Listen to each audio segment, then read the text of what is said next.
La clase pasada hablamos en términos generales de los derechos de los pueblos indígenas y de cuáles son los instrumentos jurídicos internacionales vigentes en Guatemala. Ahora me voy a referir especialmente a un conjunto de derechos que en general se conocen como derechos territoriales, derechos a la tierra y al territorio, propiedad comunitaria indígena, que forman parte hoy del núcleo duro de las reivindicaciones, de las demandas indígenas. ¿Y por qué es tan relevante para los pueblos indígenas reivindicar sus derechos territoriales? En primer lugar, porque los pueblos indígenas dejarían de serlos si no tienen un espacio en donde desarrollarse y porque la relación que mantienen con la tierra y el territorio es tan especial, es tan determinante para la construcción de su identidad, que no puede entenderse a estos pueblos sin esta relación con la tierra. Uno podrá decir que esto es tal vez exagerado. Desde la perspectiva occidental, uno tiene una relación muy distinta con el lugar donde vive y el que ocupa. Es meramente un derecho a la propiedad en donde uno es dueño de algo, y no quiero trivializar o minimizar este derecho, pero no tiene los elementos ni la entidad que tienen los derechos territoriales para los pueblos indígenas. Por eso siempre decimos que, si bien se habla en términos generales de pueblos indígenas, y los pueblos indígenas a lo largo de toda América Latina y en Guatemala también son muy diferentes entre sí, hablan distintas lenguas, tienen distintas formas de organización, tienen diferente espiritualidad, tienen diferentes cosmovisiones del mundo, sí tienen un común denominador, que es la importancia que para ellos reviste la tierra y el territorio. Yo creo que hoy hay dos derechos, no por hacer una jerarquía de derechos, pero sí son dos los derechos que están en el centro de su posibilidad de sobrevivir como pueblos. Uno, sin lugar a dudas, es este que estoy mencionando ahora, que es el derecho a la tierra y al territorio, y otro es el derecho a la autonomía, que tiene que ver con, o que es una expresión de la libre determinación, y que tiene que ver también con cuestiones como gobernabilidad y gobernanza. Estos, digamos, son los dos grandes núcleos alrededor de los cuales se da hoy la discusión de los derechos indígenas.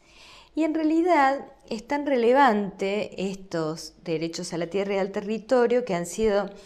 incorporados tanto en el Convenio 169 como en la Declaración de Naciones Unidas sobre Derechos de los Pueblos Indígenas, que mencioné la clase anterior, y que también ha sido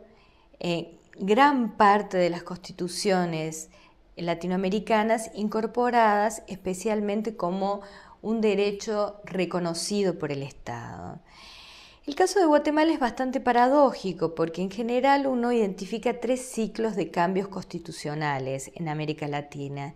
Y Guatemala, si bien ha sido la vanguardia, entre comillas, porque junto con las constituciones de Canadá y de Nicaragua han incorporado cláusulas de reconocimiento que en aquel momento, y estoy refiriéndome a los años 80, incorporaban cláusulas que tenían que ver con la identidad o con la diversidad, pero que no avanzaban hacia el reconocimiento de derechos políticos. El resto de las constituciones ha ido incorporando los derechos indígenas de una manera más potente. Algunas constituciones han vuelto a transformar su carta constitucional. No ha sido el caso de Guatemala, que ustedes saben de que no se reformó finalmente y que el plebiscito, el referéndum, no prosperó en su momento. Y en este segundo ciclo de reformas constitucionales, donde se dan gran parte de las reformas constitucionales latinoamericanas, se incorporan, digamos, reconocimientos de derechos que tienen que ver también con reconocer la pluriculturalidad de los estados, con reconocer la administración de justicia propia, y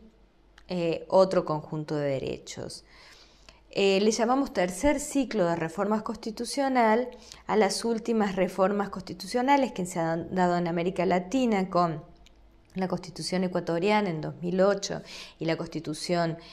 boliviana en 2009, que sí incorporan fuertemente los derechos de los pueblos indígenas y sin lugar a dudas incorporan este derecho a la tierra y territorio. En el caso de Bolivia es un reconocimiento transversal en toda la Constitución que luego va a perfeccionar con una legislación secundaria que se dio en diciembre de 2012, que es la Ley de la Madre Tierra, y en el caso de Ecuador ha sido la única constitución, la primera y la única en el planeta, que incorpora los derechos de la naturaleza.